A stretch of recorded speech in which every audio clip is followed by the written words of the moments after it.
Assalamualaikum warahmatullahi wabarakatuh. Selamat pagi anak-anak kelas 9. Berjumpa lagi dengan saya Bu Cahya dalam materi IPA.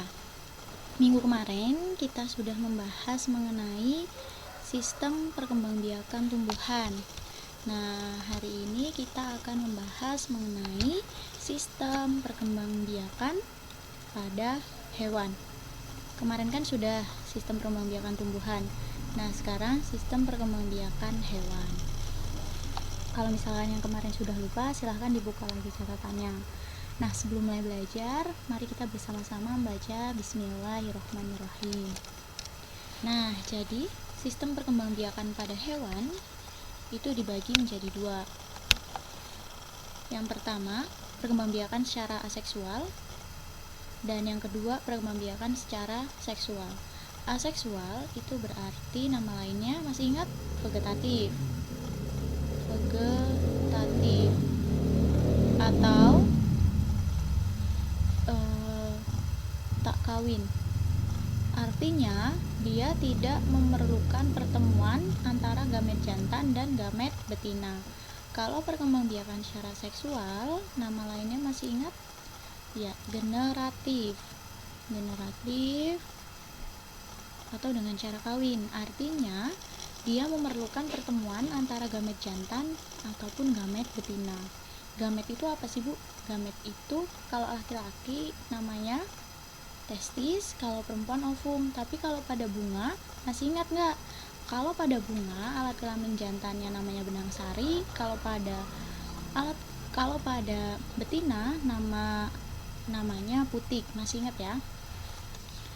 Nah, yang pertama kita akan membahas perkembangbiakan hewan secara aseksual terlebih dahulu. Ini dia. Jadi perkembangbiakan secara vegetatif atau aseksual. Ini ya, aseksual tadi, tak kawin. Yang pertama ada secara tunas. Gimana sih, Bu, caranya ini? Nah, di sini ada gambar hidra. Hidra tuh hewan, biasanya hidup di laut. Nah, hidra itu berkembang biak dengan cara tunas. Dia membentuk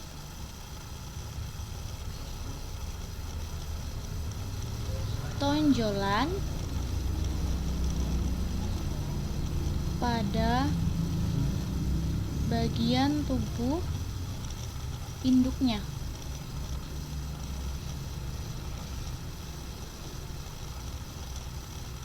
Yang mana sih tonjolannya ini?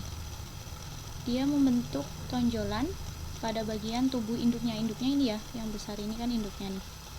Dia membentuk tonjolan ini. Nah, nanti setelah ini dewasa, dia akan memisahkan diri.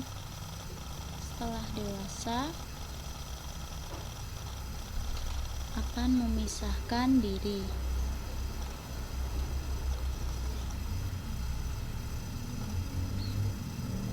Memisahkan diri dari tubuh induknya.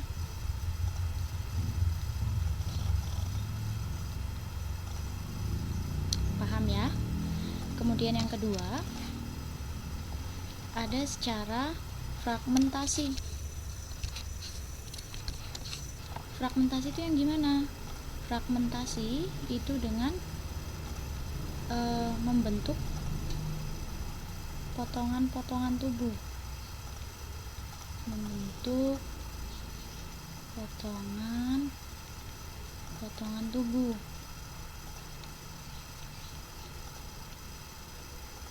Nah, contohnya pada planaria.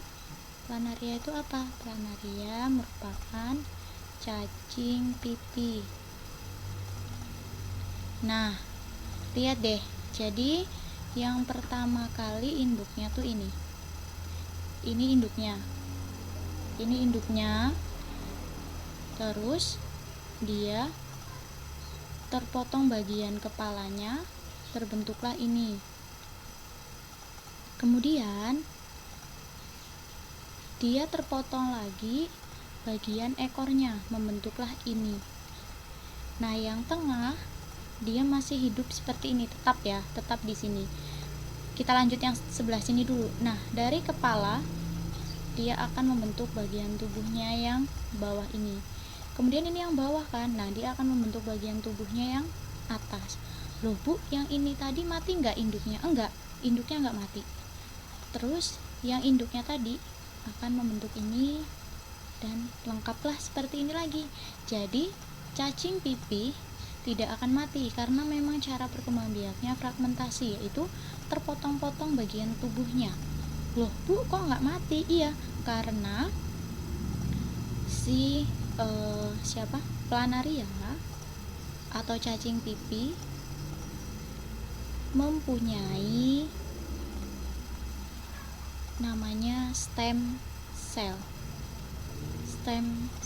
Nah, stem cell ini fungsinya untuk mempercepat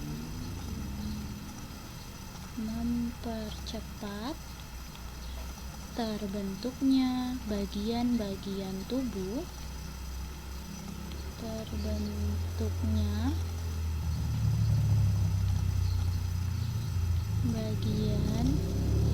bagian tubuh pada planaria gitu.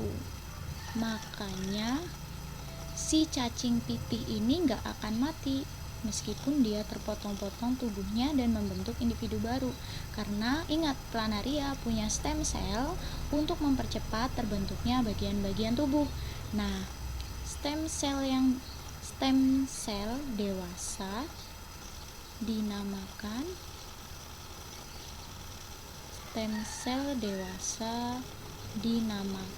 dengan neoblast. Stem cell dewasa pada planaria dinamakan dengan neoblast. Jadi diingat ya, kenapa kok cacing planaria itu nggak bisa mati ya walaupun dia memotong-motong tubuhnya kayak gitu ya, karena dia punya stem cell. Stem cell itu mempercepat terbentuknya bagian-bagian tubuh pada planaria gitu ya, diingat. Kemudian selanjutnya kita akan membahas mengenai perkembangbiakan hewan secara seksual atau tadi namanya generatif. Yang pertama ada ovipar. Di sini ada gambar ayam. Dia berkembangbiak secara ovipar. Ovo itu artinya telur. Berarti kalau ovipar bertelur. Jadi si ayam ini berkembangbiaknya secara bertelur. Contoh lainnya banyak ya. Apa aja nanti kalian silakan explore sendiri. Nah, kemudian yang kedua ada yang namanya vivipar. Vivipar itu apa?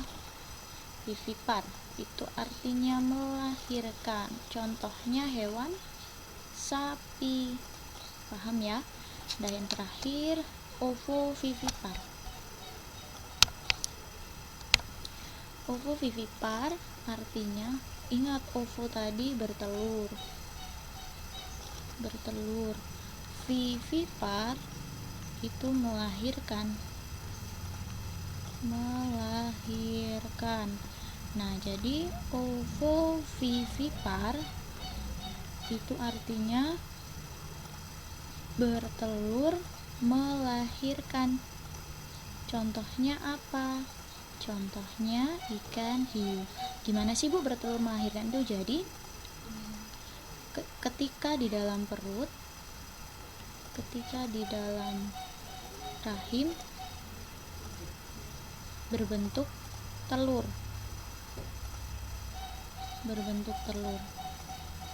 Namun sebelum dilahirkan telurnya akan pecah.